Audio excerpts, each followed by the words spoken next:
Welcome to the Gain Momentum podcast, focusing on timeless lessons from senior leaders in travel, food service, and hospitality technology.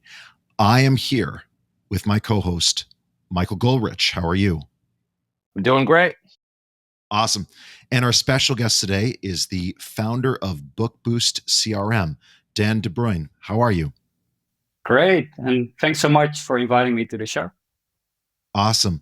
Great to have you. And we focus on timeless lessons, looking at how companies are scaling and growing and getting through all the challenges therein, the nitty-gritty. We frame this around 4 key questions. So we're going to dive in with the first one, and that is, Dan, when it comes to scaling a business, what is the single piece of advice you would give entrepreneurs from your perspective as a professional in hospitality technology? That's a very interesting question, I would say, and quite a big question, right? So there's no simple answer to that, I would say. A few things that I think are very important is having a very clear vision as a company, which is really the why with your company, right? So you can clearly articulate that to your customers and lead with that. And also internally, that it's clear what you're working towards, like for your team and team members, kind of like a North Star that each sort of step and each day contributes to, and that it's clear where sort of the company is moving towards, because that also eliminates a lot of the nitty-gritty stuff, because you clearly know where you're going to, like the sort of the big goal that you have. And as well, it attracts people that feel related to that. And at the same time, people that do not feel related to that get like the possibility of, or the opportunity to choose not to join, right? So it's very clear as a company, I think, that you have a clear vision as well for your customers as for your teams. Secondly, I think what's absolutely critical is to be truly customer centric. So to be very close to your customers. And few things you can do is to, for example, work with customer advisory board, where you invite customers to provide you with feedback, to be involved into thinking about what's next and so forth.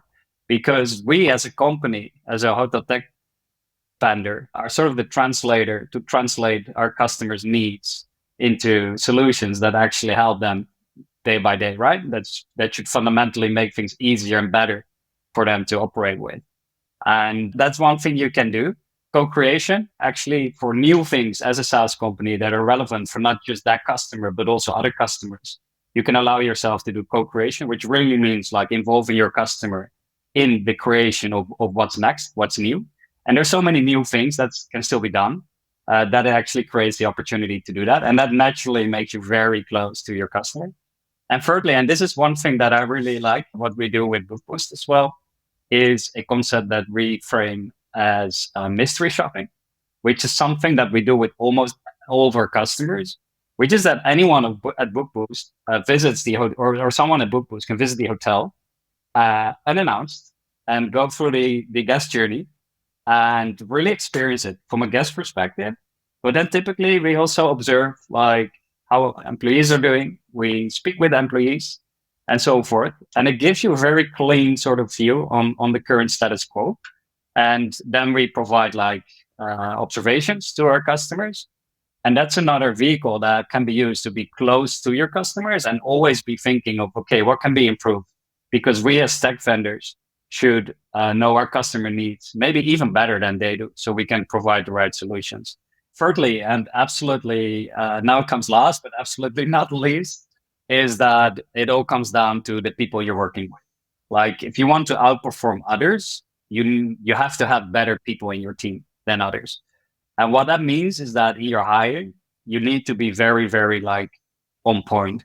And where that sort of goes without saying, and of course sounds obvious, I think it's sometimes still overlooked at, where hiring is not being looked at as a concept kind of. And we at Bookboost have developed a very thorough process where like the best team members in our team for hiring a specific candidate are asked to interview that individual. And then we have a group of people that will interview that individual one by one.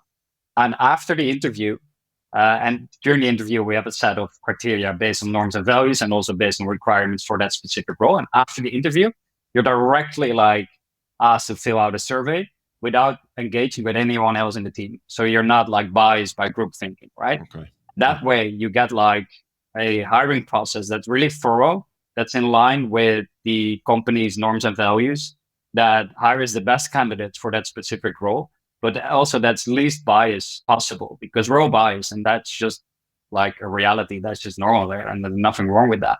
But you can try to tackle that by really making a hiring process that's as at least biased as possible. And with that, hiring the best people so that you can outperform others. So I would argue that these are three like very important challenges and opportunities to scale any business.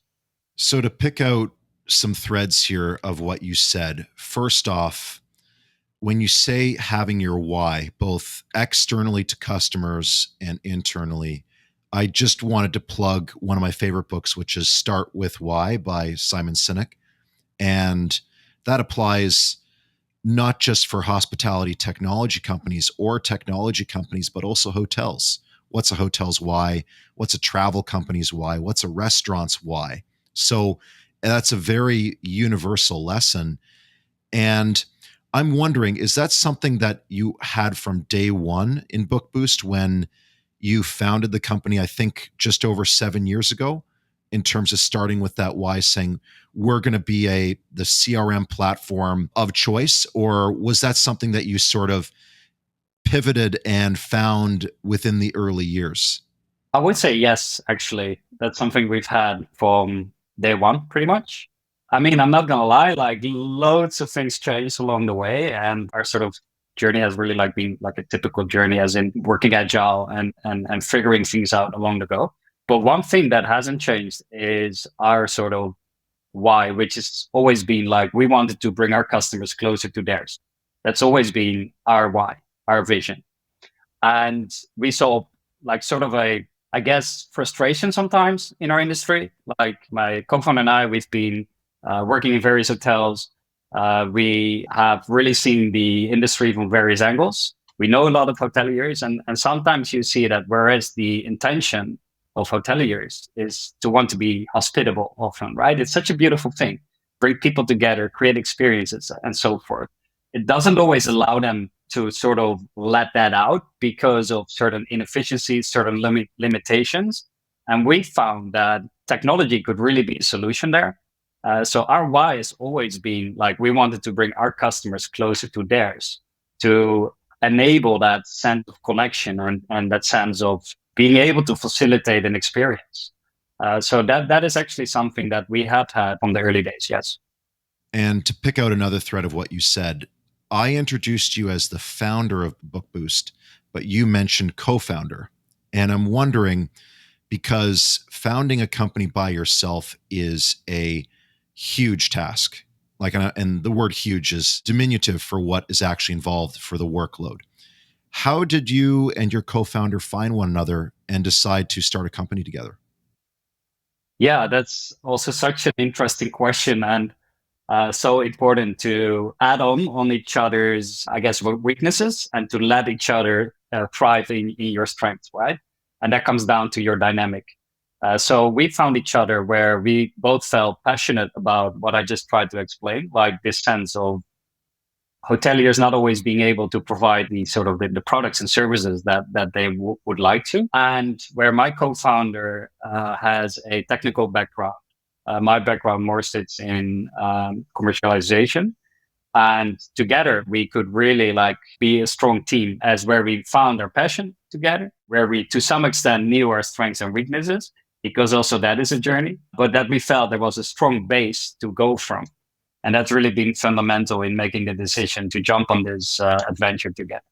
So to pull out one more thread, you talk about this mystery shopper feature or value add that you give to your clients in the hotel industry. And I'm wondering, that specific value add that you give to your hotel clients, can you offer a specific example where that has then led to either better usage of your product by the hotels to increase customer success, or has led to some new feature that you've implemented on the system?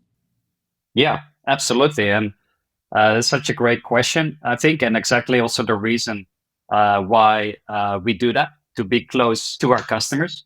And we have a framework, and that actually we use that ourselves, but also we facilitate that as a workshop. That's another tool that we use. But in regards to mystery shopping, we use that framework for ourselves, where we do an analysis, the sort of the alignment between what the hotel is trying to target, right? As in, what kind of guest fits my experience? Because if you can make that aligned, you have something to repeat and to build upon. And then with that in mind, you know what's important to that individual, and you know what's important at certain moments. So-called moments of truth, where either it's important to facilitate what that person needs, or perhaps it's important that brand gets the opportunity to excel in what they do or to express themselves. So moments of truth. And we then test that against like reality. And with that, we are able to sort of pull out a report. And that typically almost always comes with new input, with new ideas that then either helps us to build upon the platform, or either that helps our customers to better use our platform. With the mystery shop, how do you do the ROI on that? When a hotel says, we want to do that, but what is is there revenue associated with it, or is it strictly better customer or guest experience? Yeah, really the last. So it's part of just what we agree upon when customers sign on with us, or something we initiate, we offer. But 9 out of 10 customers appreciates it. And for us, it's a free stay, right? And we can experience our hotels, their products. And what the customer gets is a very clean sort of view on where they are at, and suggestions essentially on how to improve. So it's like a win-win. That's sort of like there's no revenue associated to it directly. Dan, we're going to move into our second question, which is, what are some of the common pitfalls or failures you have witnessed that business owners should look to avoid when scaling their business? Yeah, also such an interesting and important question to think about, so you can try and mitigate that. Let's say you've come to a stage where you've built a company that has a great company culture, which is also essential in really being able to drive sustainable growth. Because in driving sustainable growth, you need something strong at the core, that it's repeatable and that people either want to belong to or not want to belong to, so that it's clear and sort of sets a clear frame on, or playing field, if you will, that enables you to sort of move within, right? So to not only build that, but to also maintain that, I think is something that's sometimes overlooked at. Because once it's there, you can sort of, the pitfall, I guess, could be that you take things for granted. And where, of course, there's an argument in culture sort of defining itself. I think as a company, you also have the responsibility of clearly being proactive in what that is for a specific company and what it isn't, because you can't be everything. Not every company is for everyone, right? You need to make some sort of decisions and choices and standpoints in that. And once you've built that, to also maintain that, which also comes down to proactively checking in with each other, making sure that you always keep communicating transparently with one another, whether it's a success, to celebrate that together, right? And to really like embrace that, or whether it's to learn from a failure, but to make sure that when there is such thing, that is being shared, so that we help each other as a team, so that you do not create like silos, or that, individuals are maybe feel ashamed to share these things with one another, because that's not the point. It's fine if things do not go well, but then it's also important that you learn from it as an individual and as a team. Because again, you're contributing to that company's vision, right? That's where sort of your loyalty should be at, if you will. So to not only build that type of culture, but also to maintain is, I think, very important, and perhaps something that's sometimes overlooked at, because it's sort of a pitfall to maybe, once you have it, to sort of like lean back too much, maybe. Yeah, I think secondly, so another pitfall is perhaps to not understand who exactly you're building your platform for, from a hotel tech SaaS perspective, and being too broad, as in what customer segments you're trying to serve. You cannot help everyone, because that would just mean too much development, too broad. You need to very clearly know what customer segment you're building for. And that also involves that sometimes saying no is needed, right? Which can be a scary thing because especially I think for startups and entrepreneurs and so forth, we want to find solutions. So it's like tempting to say, yes, let's go. But there's also a risk with that. So to clearly know what's your customer segment, or it can be segments, of course, it doesn't need to be just one, but then to stick with that and to constantly sort of review that and ask yourself if things are aligned. And thirdly, I think that sometimes a pitfall where products get too complicated to use. So this could be good products, but when it gets too complicated and you need manuals to understand things, that shouldn't be the case. Products should be intuitive, fun to use. You should get positive reinforcement. Like you should understand as a user why you're using the product and what it's sort of contributing to. But sometimes I think that platforms, and again, these could be good platforms, they get so complicated that perhaps features are not being used correctly, or people feel frustration to use things, or it just takes too much energy to want to use something. And that could be like a tricky slope to end up on. So to keep the product like easy to use, and that's not an easy thing to do, but is perhaps sometimes a pitfall, especially when a platform gets broader. Do you measure, like when you roll out a new feature, do you A/B test it and see how the customers are using to see if they understand it? Like, how do you evaluate whether it's being used or not when you roll something out? Yeah, thank you. Firstly, we have a thorough design process where before we build anything, it's been like thoroughly tested with our customers so that we try to eliminate like complication or things not being intuitive and so forth. And then once it's released, or actually before it's released, we beta test with a set of customers for another round of feedback. And then once it's being released, we measure. So we measure usage, we get feedback. We regularly check in with our customers and ask for feedback or ask for certain like points of references to better understand how the platform is being used and also what value it creates. So definitely we track these things, and both from a customer success perspective, that provides insights in how then our customer success teams can better help our customers and often even be proactive. Like, hey, I saw this, I put this together for you, so that you can really be one step ahead of them and lead, which is very much appreciated. And secondly, for the product teams to get feedback from our customers in that way to be used for further product development. Absolutely. So to pull on one more thread, going back to the first point about culture, and one of the whole things that we see as companies grow and scale and become very big, once you get above a certain point, it becomes very hard for the CEO or the founder or the president to really have that personal connection with every employee. And that's where we start to see those silos and those different teams with different objectives really emerge. So what's your strategy for maintaining that one-to-one connection and really driving a personalized and really family-oriented culture while scaling your business? Yeah, super interesting question. And maybe even more so in the time that we live in, right? Which I believe is a great gift where we're not limited to working from the office. So we have 3 offices, one in Malmö in Sweden, one in Amsterdam, and one in Barcelona. And each sort of hub we use as a term has their own culture within the company's culture. So we meet, like as a company, we meet at least 2 times a year with everyone.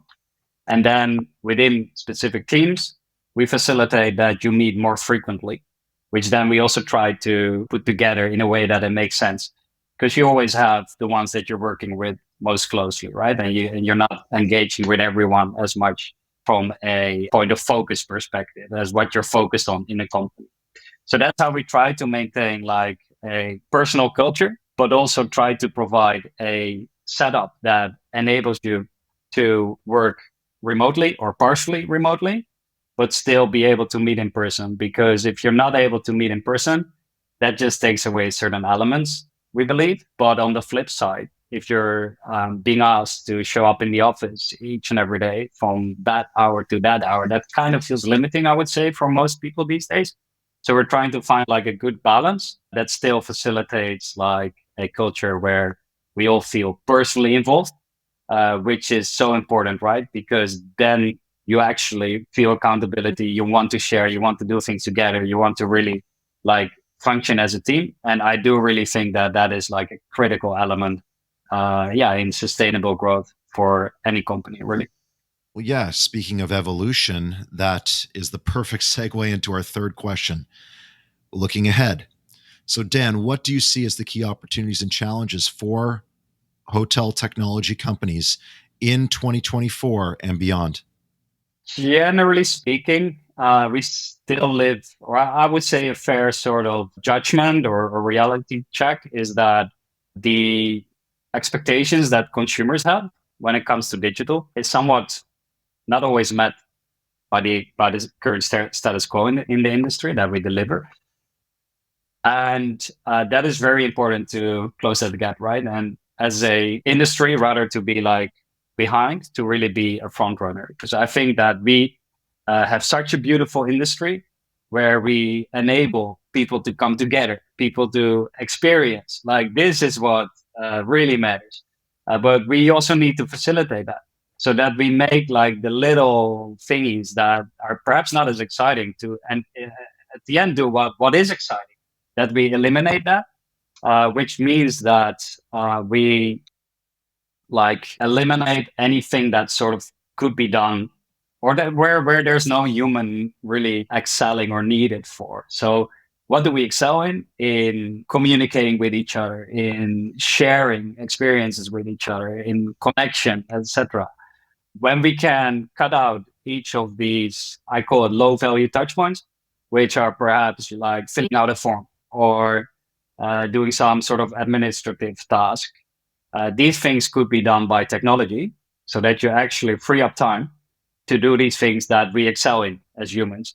And I think that's just a big challenge where we still sit, but also a big opportunity where we as hospitality have the opportunity to always have this, I guess, privilege and maybe responsibility of facilitating products where people can come together, which I believe is a fantastic thing. But still to close that mismatch between the expectation that consumers have and the current status quo on where we sit. Because still, sometimes like I travel to a hotel and I'm still like, just like almost missing the online check-in because it's so complicated, or it feels like another task on my to-do list, whether this is a touch point that actually should make me feel welcome, right?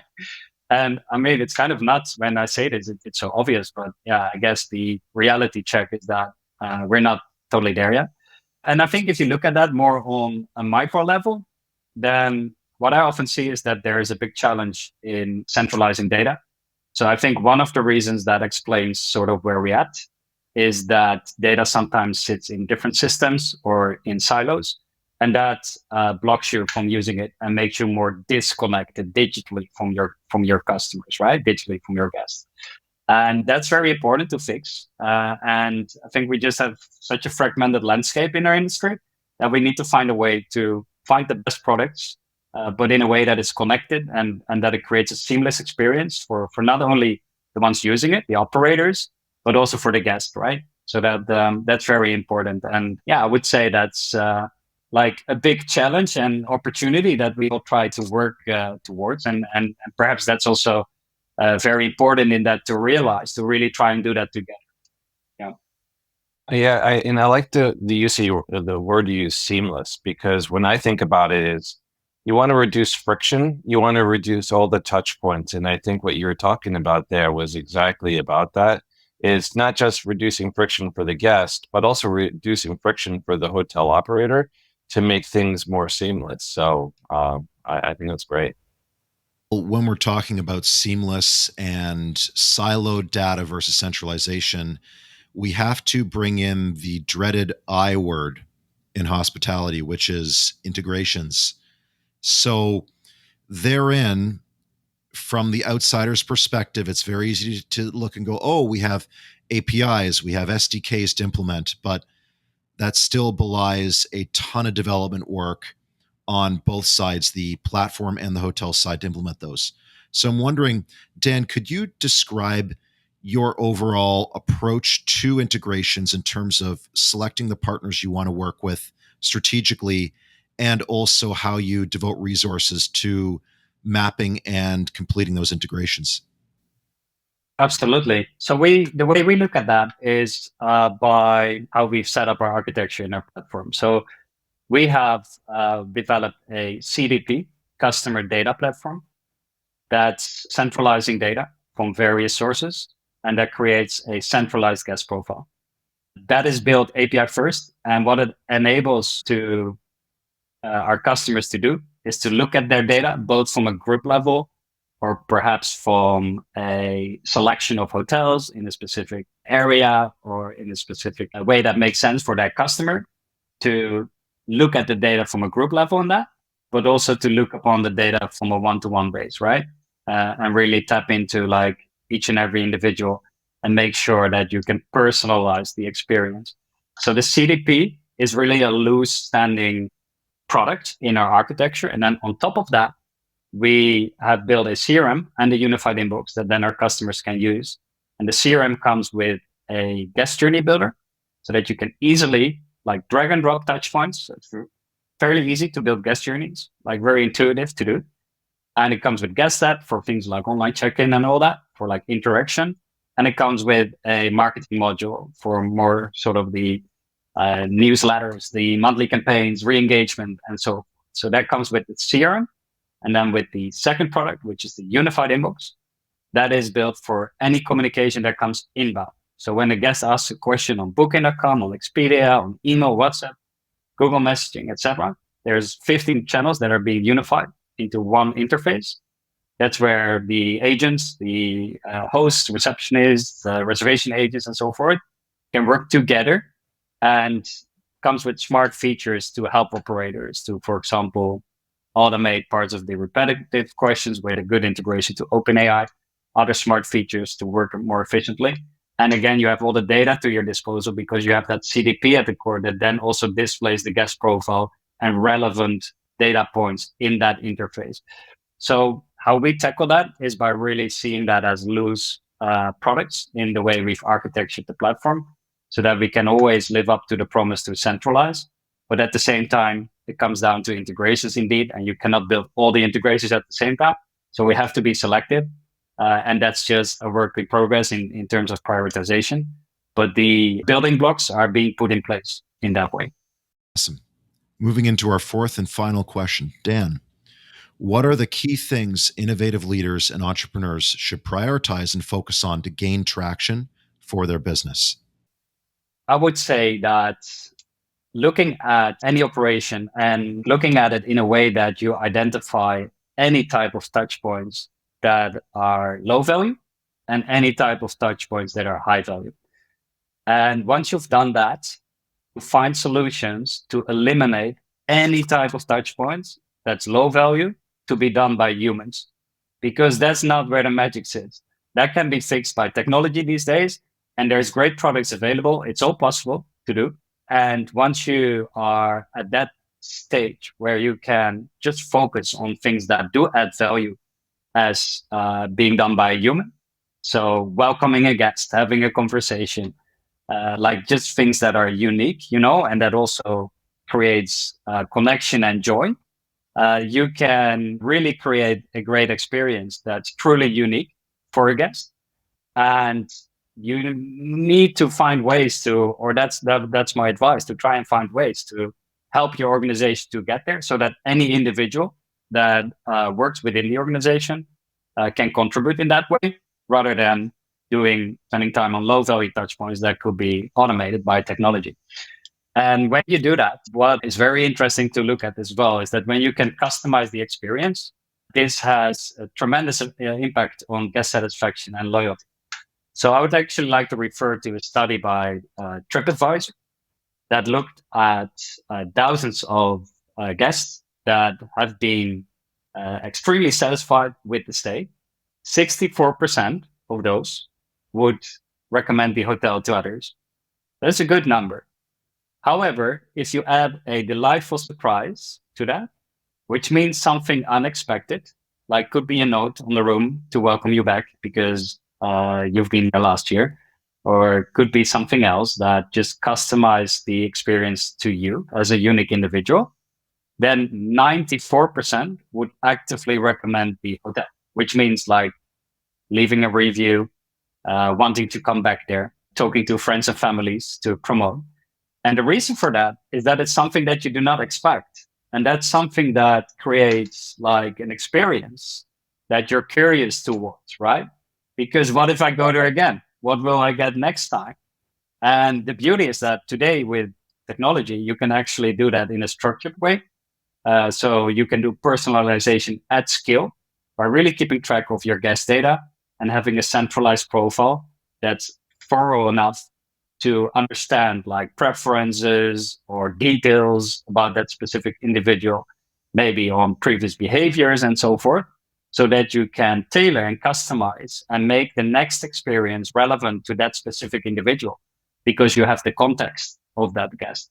And when you can do that at scale for each and everyone, there sits a lot of value because of people appreciating it so much that 94% will actively recommend that hotel and will want to come back to it. You know, just to pull on that thread, because it's such a profound statistic, the 94%, that's close to 100% of people. So, 9 or 10 out of 10 people will recommend a hotel if there's a surprise and delight or experiential element. And then, of course, technology allowing us to do that at scale.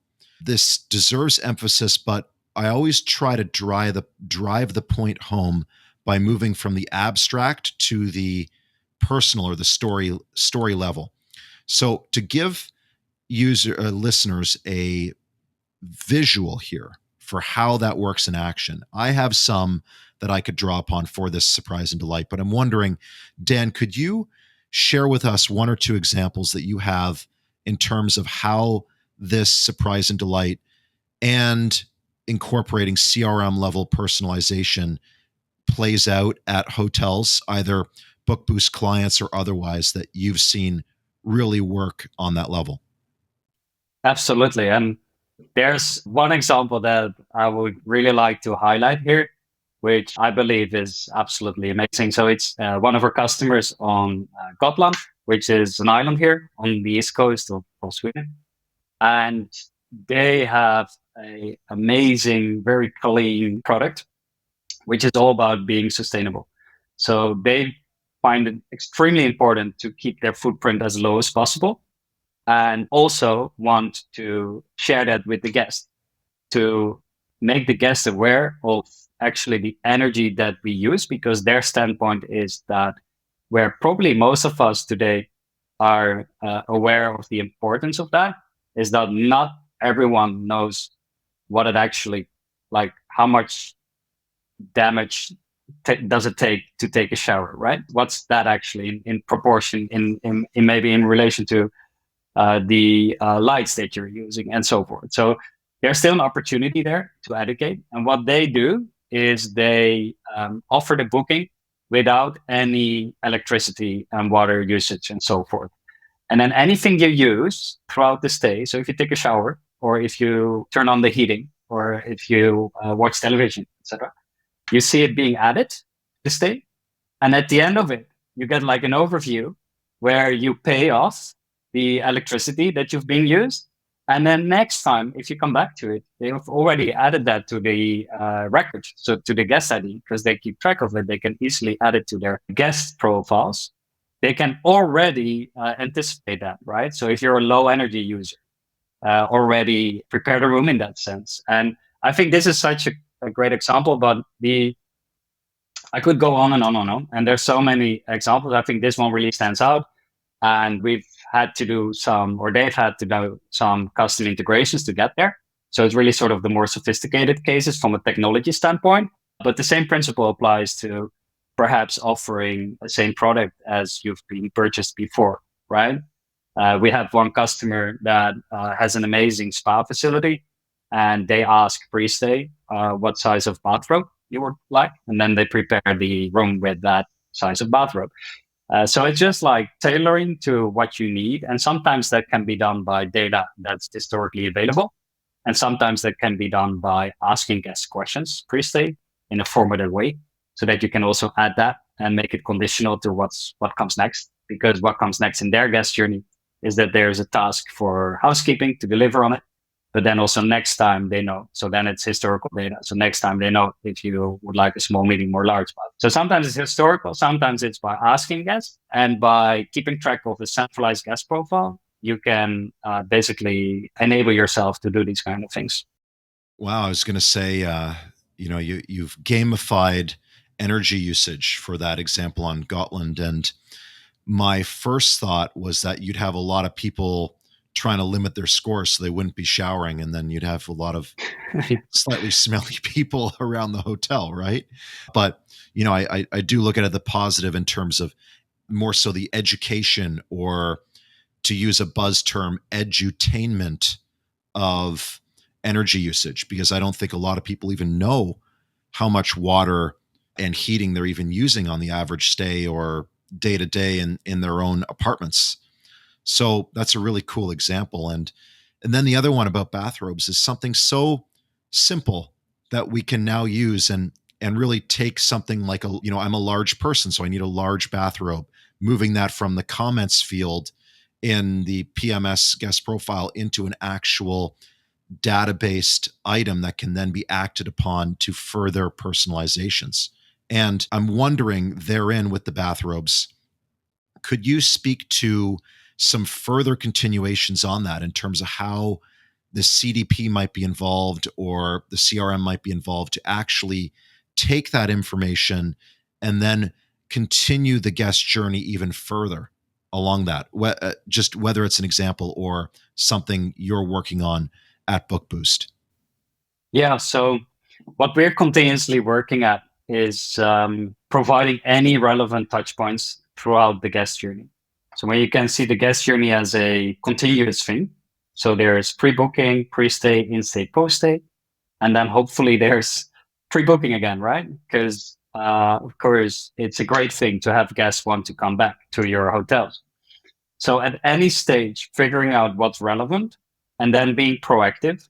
So indeed, rather than perhaps the bathrobe example is not the best here, but rather than wait for the guests to come to the reception desk, like, hey, actually my bathrobe is too small, to be one step ahead of that and to make sure that you provide the right size bathrobe so that the guest doesn't even need to ask. That principle applies to any touch points throughout the guest journey. So when you can really be one step ahead, you can take lead in driving the experience. And as a hotelier, what's the best experience for your guests. And actually, that's what your guests sign up for, because they sign up for your product. So they're actually ready to be led with that, So if you can be one step ahead, wherever it sits in the guest journey, and the better you can do that, the more it will resonate, the more impact it will have on guest satisfaction, on loyalty, and the more revenue you will be able to generate. Wow. Makes perfect sense. It's up to hotels to get it done. Any closing thoughts, Michael or Dan? No, I just I think it's absolutely fascinating what you did with the whole bathrobe thing. I mean, sometimes things that are so simple are so powerful, and those are actually the ones that make the biggest difference. I mean, it's got a lot of. I'm already thinking about different ways you can employ that, or other little things that you can do like that. I think that's brilliant. Great, and I love how that seems to inspire you to think about other use cases, which is exactly the point, right? Because the better we can do that, the better experiences we can deliver. And thank you so much. I love the term you just used, Adam. And thanks so much for having me on the podcast. Great to have you, Dan. Thanks. Thanks for listening to the Gain Momentum podcast. To stay up to date, make sure to follow or subscribe wherever you get your podcasts. For more information about Gain Advisors, head to gainadvisors.com.